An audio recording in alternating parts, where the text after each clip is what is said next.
Having noticed the salient fact on which there is not much dispute, this court is firstly constrained to observe that there is no material or evidence to indicate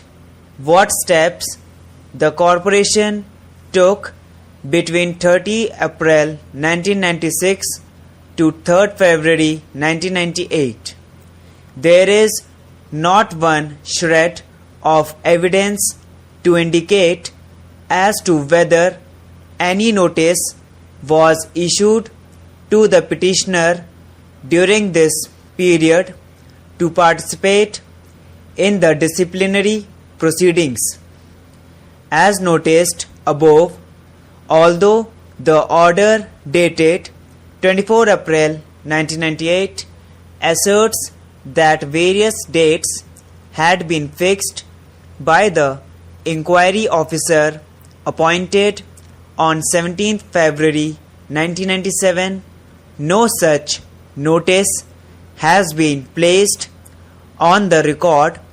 nor have details of any such notice been alluded to or disclosed in the affidavit filed in these proceedings on behalf of the corporation. Even the order sheet which stands appended along with the counter affidavit of the corporation refers to dates which were fixed in 1996. On the above state of the record, the submission of the learned counsel for the petitioner that the disciplinary proceedings were revived only in 1998 after a long spell of unexplained silence and inaction appears to have force. On 17 February 1998, the corporation, although being fully aware of the pendency of the disciplinary proceedings, proceeded to pass an order holding that the petitioner would be treated to have retired from service with effect from 31st January 1998. If the petitioner was permitted to retire with effect from 31st January 1998, this court fails to comprehend what authority inhered in the corporation to proceed with or continue the disciplinary proceedings or to inflict any punishment upon the petitioner. As noted above, no statutory provision, rule or regulation prevalent in the corporation was referred to or relied upon to sustain the continuance of the disciplinary proceedings after the retirement of the petitioner on 31st January 1998. Once the petitioner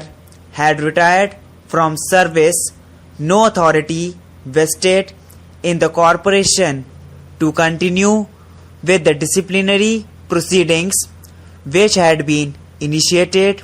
against the petitioner. Retirement of an employee cuts the cord which connects the two entities and severs all relationship of master and servant or employer and employee. The retirement of an employee brings the curtain down upon the relationship of employer and employee. Once this event occurs, no further jurisdiction or authority vests in the employer to inflict any punishment upon the employee thereafter. Even otherwise, the following facts also need to be highlighted. Admittedly, the inquiry report was submitted on 19 February 1998. A reading of the said report, which stands appended as Annexure 14, clearly shows that the inquiry officer has not recorded his satisfaction in respect of the guilt of the petitioner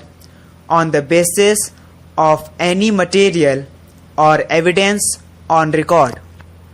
The only conclusion recorded by the inquiry officer is that since the petitioner did not cooperate with the disciplinary proceedings and that from his conduct it is clear that he does not want the proceedings to be concluded, he had no option but to record a finding that the charges stand proved. It is trite law that even if disciplinary proceedings are continued and culminate ultimately, ex parte the inquiry officer is under a positive obligation to record his satisfaction with respect to the charges levelled against the delinquent employee with reference to the evidence based upon which the employer seeks to take action against the employee. Even this rudimentary and settled principle was not borne in mind by the inquiry officer. The mistake committed by the inquiry officer, as noted above, was reiterated by the disciplinary authority in as much as neither in the order dated 24 April 1998 nor in the order dated 13th August 1999 has the disciplinary authority recorded any independent satisfaction with respect to the guilt of the petitioner based upon the evidence or material on record. This, of course, subject to the caveat that the failure of the inquiry officer to record his conclusions on each charge is not a flaw which could perhaps have been cured by the disciplinary authority for the first time.